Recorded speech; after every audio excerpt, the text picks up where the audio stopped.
ये जो मरीज आप वीडियो में देख पा रहे हैं, ये खुद के लिए नहीं आया था, ये अपनी मिसेज को दिखाने के लिए आए थे और अपनी भी पूरी हिस्ट्री बता रहे थे। मुझे ये है, ऐसे है, वैसे है, वहाँ के डॉक्टर ने ऐसे बोला, वहाँ के बोला, जवाब दे दिया है, मुझे पीजीआई दिखाने के लिए बोला। तो ये मुझे लगातार कहानियाँ सुनाए जा रहे थे। मैंने बोला अगर आपको मुझसे जेन्युइनली कोई आप हेल्प चाहते हैं तो जो आप बीमारी है तो मुझे उसका नाम बता दीजिए या मुझे अपना मेडिकल रिकॉर्ड ला के दिखा दीजिए, वरना अन्यथा आपको मेरे पास बैठने का कोई फ़ायदा नहीं। आप कितना गालो, तब तक मैं आपका मेडिकल रिकॉर्ड नहीं दिखाऊंगा, तब तक आपका हेल्प नहीं कर पाऊंगा। तो ये अपना मेडिकल रिकॉर्ड लेने के लिए चले जाते हैं। थोड़ी देर बाद ये वापस आते हैं अपने मेडिकल रिकॉर्ड के साथ में।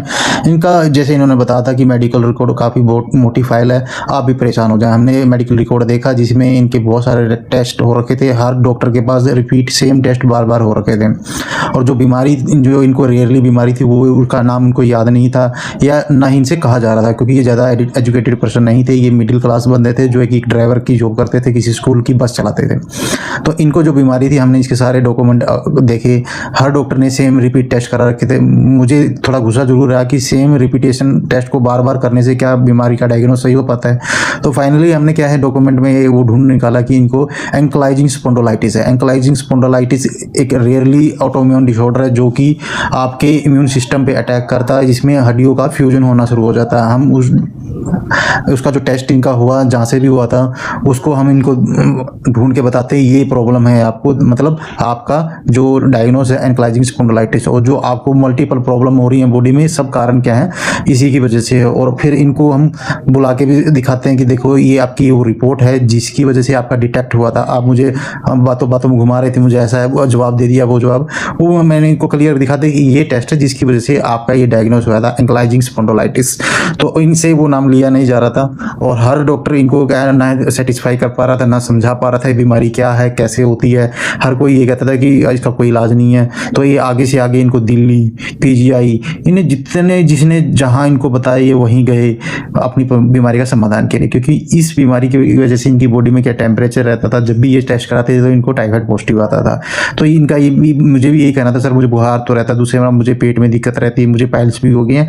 तो यानी कि 4-5 प्रॉब्लम इन्होंने मुझे गिनवा दी थी। लेकिन मैंने जब तक इनको बताया कि अगर आप मुझे 5-6 साल पुरानी बीमारी के बारे में बता रहे हैं, जब तक मुझे क्लियर नहीं होगा कि आप किस बीमारी का जिक्र कर रहे हैं, गठिया बा है या कोई और प्रॉब्लम है, वो रिपोर्ट जब तक मैं आपकी हेल्प नहीं कर पाऊंगा। इनके रिकॉर्ड को देखने के बाद मैंने सारा खेल समझ में आ गया कि ये बीमार कब से हुए, क्यों हुए, किस वजह से इनकी प्रॉब्लम ये बनी है। तो पूरा हम रिकॉर्ड देख लेते हैं एक बार, सारा इनका जो इनका मेडिकल हिस्ट्री थी सारी, चाहे कितनी मोटी फाइल क्यों ना हो, मैं पूरा समय देता हूं हर मरीज को। ये वैसे तो 1 घंटा इस मरीज के सेशन को लगा था, फिर भी हमने इसको शॉर्ट फॉर्म के करके यानी कि काट काट के आपको दिखाने की कोशिश की है किस तरह से हमने पेशेंट को काउंसलिंग भी, उनका पूरा मेडिकल हिस्ट्री भी देखा। फाइनली उसमें जो कारण था, रूट कोज था, वो भी इनको बताया कि भाई ये आपकी बीमारी और ये रूट कोज आपके ही रिकॉर्ड में आया, लेकिन आज तक किसी डॉक्टर ने उसको कंसिडर नहीं किया। टेस्ट तो करा दिए लेकिन उस चीज़ को आपको ना ही ट्रीटमेंट कर पाए। एंक्लाइजिंग स्पॉन्डिलाइटिस का एलोपैथिक डॉक्टर ने इनको सही कहा था, इसका कोई ट्रीटमेंट नहीं है, उसमें सिर्फ कंट्रोल है, वो उनकी तरफ से निरंतर जारी था। अलग अलग दवाइयाँ सब डॉक्टर चेंज करके दे रहे थे, लेकिन आयुर्वेद में इसका अच्छा इलाज है। हर साल मेरे पास एक पेशेंट तो जरूर आता है एंक्लाइजिंग स्पॉन्डिलाइटिस का। आप पिछले हमारी वीडियो में जाके देख सकते हैं कि पिछले साल भी हमने एक ही वीडियो ऐसी डाली थी जो सक्सेसफुली ट्रीटमेंट के बाद मरीज के ट्रीटमेंट की डाली थी।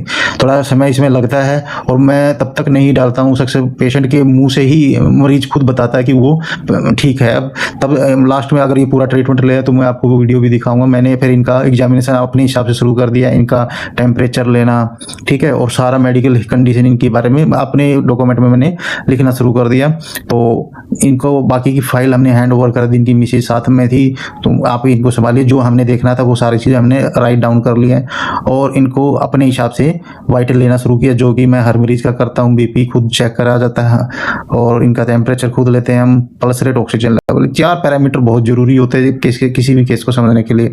इनको जब हमने थर्मामीटर से चेक किया, इनका बीपी चेक किया, तो सारे वाइटल के चेक करने के बाद हमने कंक्लूजन निकाला कि भी आपकी बॉडी में जो फीवर आता है वो एंक्लाइजिंग स्पॉन्डिलाइटिस की वजह से ही रहता है। और ये टाइफाइड जो आपको हर बार पॉजिटिव आता है, ये नेगेटिव इसलिए नहीं आ पा रहा है क्योंकि आपका बैक्टीरिया, साल्मोनेला बैक्टीरिया जो होता है टाइफाइड में, वो आपके स्मॉल इंटेस्टाइन में रहता है, वो एलिमिनेट हुआ ही नहीं है, उसको कभी भी ठीक किया ही नहीं गया, किसी ने भी आपको प्रॉपर ट्रीटमेंट नहीं दिया है।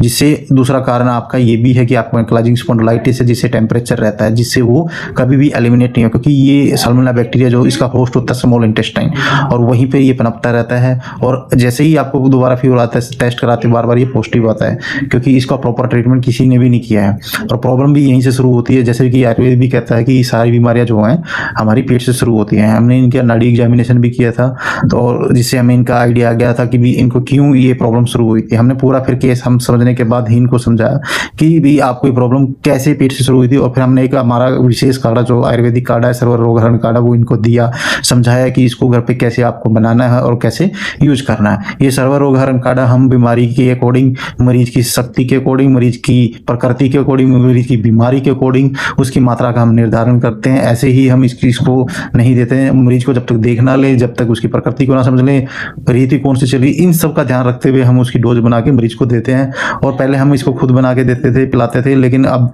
समय का अभाव की वजह से समय नहीं मिल पाता है, तो हम उसकी क्या है हर्ब्स इनको मरीज को दे देते हैं, और उसको पकाने की विधि, बनाने की विधि खुद बता देते हैं, ताकि वो घर पे बना के फ्रेश काढ़ा पी पाए। फ्रेश काढ़ा से बेनिफिट ये होता है कि उसकी जो ओरिजिनलिटी वो प्रॉपर रहती है, उसकी कार्य क्षमता भी 5 to 7 टाइम बेटर रहती है कि जो मार्केट में प्रेजेंट मिलते हैं आपको काढ़े उनकी कंपेरिजन में, क्योंकि उनकी एफिकेसी कम हो जाती है प्रेजर्वेटिव डालने की वजह से। और हम जो काढ़ा बनाने के लिए देते हैं, पीने के लिए देते हैं, उसकी बेस्ट क्वालिटी इसलिए है क्योंकि वो फ्रेशली होता है, उसमें कोई भी प्रेजर्वेटिव नहीं होता है। सबसे क्या पहला काम ये पेट पे ही करता है, क्योंकि ये जो एंक्लाइजिंग स्पॉन्डिलाइटिस है, इसमें आम वात की कंडीशन में आता है। आयुर्वेदिक अकॉर्डिंग आम वात में सबसे पहले आपका अग्नि को ठीक किया जाता है, कि इनकी अग्नि काफी मंद थी, उसके अकॉर्डिंग हमने इसके हायर डोज में इनको दिया गया। तीक्ष्ण विरेचन का ये काम करेगा, जिससे विरेचन भी होगा, साथ में पेशेंट की अग्नि भी ठीक होगी।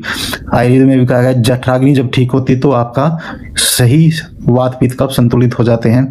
इनको हमने सब प्रोसेस बताया, कैसे कैसे आप ठीक होंगे, कैसे कैसे आपने दवाई करानी, कि स्टेप बाय स्टेप आप ठीक हो गए, उसका प्रोसीजर सब समझा दिया, उसके लिए मेडिकेशन लिख दी, और इनको फॉलोअप के लिए 5 दिन बाद बुलाया।